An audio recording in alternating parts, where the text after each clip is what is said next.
கரூரில் அகில இந்திய அளவிலான ஆண் பெண்களுக்கான கூடைப்பந்து இரண்டாவது நாள் போட்டி.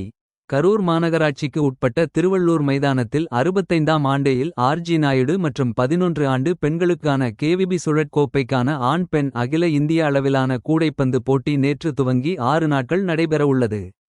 இதில் ஆண்கள் பிரிவில் Indian navy Indian bank Chennai, Kerala state EB, Thiruvananthapuram Bengaluru வாரன் BBC, IOB Chennai, Indian army New Delhi, central secretariat New Delhi, Indian airport New Delhi ஆகிய தேசிய அளவிலான ஆண்கள் அணியும் southern western railway, Hubli southern central railway, Secunderabad central secretariat New Delhi, Kerala police பெண்கள் அணியும் கலந்து கொண்டனர்.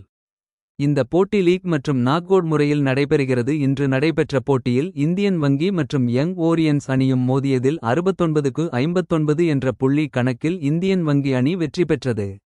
பெண்கள் போட்டியில் சதர்ன் வெஸ்டர்ன், சதர்ன் ரயில்வே அணிகள் மோதியது. இதில் 78க்கு 62 புள்ளி கணக்கில் சதர்ன் வெஸ்டர் அணி வெற்றி பெற்றது.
Okay.